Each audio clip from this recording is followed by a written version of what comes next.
காசா பகுதியில் வசிக்கும் மக்களை பாதுகாப்பு காரணங்களுக்காக அங்கிருந்து வெளியேறுமாறு இஸ்ரேல் இராணுவம் எச்சரித்துள்ளது. காசா நகரத்தில் வசிப்பவர்களை தெற்கு பகுதிகளுக்கு செல்லுமாறு இஸ்ரேல் இராணுவம் அறிவித்துள்ளது. கடந்த சனிக்கிழமை அன்று கமாஸ் ஆயுதக்குழு இஸ்ரேல் மீது நடத்திய தாக்குதலை தொடர்ந்து இஸ்ரேல் காசா மீது வான்வழி தாக்குதல்களை நடத்தியது. இதில் 447 குழந்தைகள், 248 பெண்கள் உட்பட 1417 பேர் உயிரிழந்துள்ளதாக பாலஸ்தீன அதிகாரிகள் தெரிவித்துள்ளனர். இந்த எதிர்த்தாக்குதலின் பகுதியாக தரைவழி தாக்குதல் நடத்த காசா எல்லையில் இஸ்ரேல் ராணுவ வீரர்கள் கனரக பீரங்கிகள் மற்றும் டாங்கிகளை திரட்டி வருகின்றது.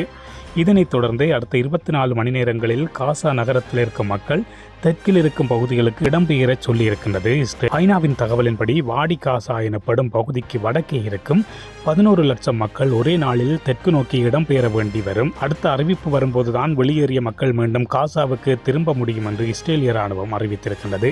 காசா நகரின் கீழ் சுரங்கப்பாதைகளுக்குள்ளும் பொதுமக்கள் வசிக்கும் கட்டடங்களுக்கு உள்ளும் கமாஸ் இயக்கத்தினர் பதுங்கி இருப்பதாக இஸ்ரேல் கூறுகின்றது.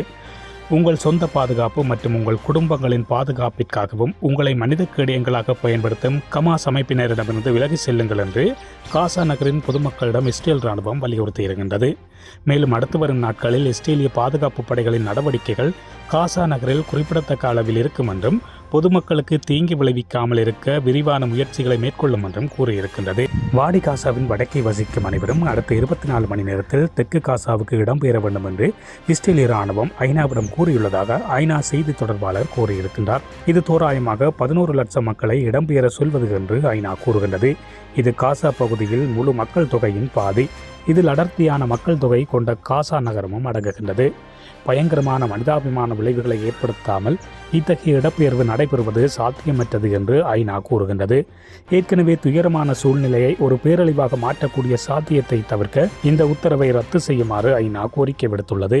இஸ்ரேலிய ராணுவத்தின் தொடர்பு அதிகாரிகள் காசாவில் உள்ள ஐநா குழு தலைவர்களிடம் இந்த உத்தரவு பற்றி கூறியிருக்கின்றார்கள். இந்த உத்தரவில் அனைத்து ஐநா ஊழியர்களும், ஐநா நடத்தும் பள்ளிகள், சுகாதார மையங்கள் மற்றும் மருத்துவமனைகள் உள்ளடக்கிய ஐநா வசதிகளில் அடைக்கலம் பெற்றவர்களும் வெளியேறும்படி கூறப்பட்டிருக்கிறது.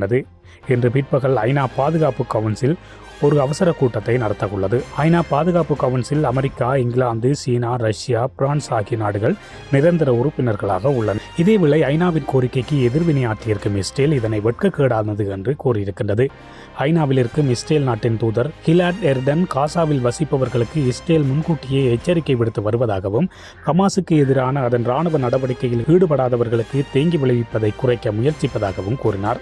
பல ஆண்டுகளாக கமாஸ் குழுவுக்கும் அதன் ஆயுதங்கள் மற்றும் கொலை குற்றங்களுக்கும் மறைவிடமாக பயன்படும் காசா பகுதியின் கட்டுமானங்களை பற்றி ஐநா பாராமுகமாக இருந்து வருகின்றது என்று கூறினார்.